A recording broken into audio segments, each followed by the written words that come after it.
বলিউড বাদশাহ শাহরুখ খানের কন্যা সুহানা খান আবারও আলোচনার কেন্দ্রবিন্দুতে। অমিতাভ বচ্চনের নাতি অগাস্টিয়া নন্দার সঙ্গে তার প্রেমের গুঞ্জন তো অনেকদিন ধরেই শোনা যাচ্ছে, কিন্তু এবার হঠাৎ করেই সুহানা জানালেন তার গোপন ক্রাশের নাম।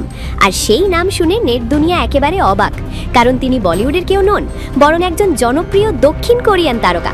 সম্প্রতি ইনস্টাগ্রামে ভক্তদের সঙ্গে প্রশ্নোত্তর পর্বে অংশ নেন সুহানা খান।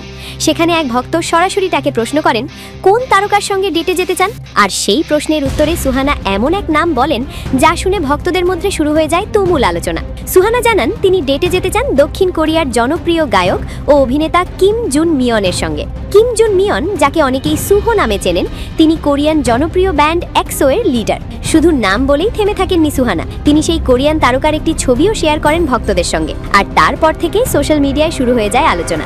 বলিউডের স্টার কিডের হৃদয়ে জায়গা করে নিলেন এক কোরিয়ান আইডল। এদিকে বলিউডে অনেকদিন ধরেই গুঞ্জন চলছে অমিতাভ বচ্চনের নাতি অগাস্টিয়া নন্দার সঙ্গে নাকি প্রেম করছেন সুহানা খান, কারণ তারা একসঙ্গে কাজ করেছিলেন দ্য আর্চিজ ছবিতে। এই ছবিটি পরিচালনা করেছিলেন জোয়া আক্তার। সেখান থেকেই তাদের বন্ধুত্ব এবং ঘনিষ্ঠতা নিয়ে শুরু হয় নানা জল্পনা। অভিনয়ের দুনিয়ায় সুহানার যাত্রা শুরু হয় দ্য আর্চিজ দিয়ে। তবে প্রথম কাজেই অভিনয়ের জন্য বেশ সমালোচনার মুখে পড়তে হয়েছিল তাকে, কিন্তু সেই সমালোচনা ভুলে এবার নতুন করে বড় পর্দায় আসার প্রস্তুতি নিচ্ছেন শাহরুখ কন্যা। শোনা যাচ্ছে তিনি অভিনয় করবেন আসন্ন সিনেমা কিং এ। আর সবচেয়ে বড় খবর হলো এই ছবিতে তার সঙ্গে থাকবেন স্বয়ং তার বাবা শাহরুখ খান। সবকিছু ঠিক থাকলে আগামী 24 ডিসেম্বর সিনেমাটি মুক্তি পাওয়ার কথা রয়েছে। तुमने कभी सोचा कि शायद वो यही चाहता है कि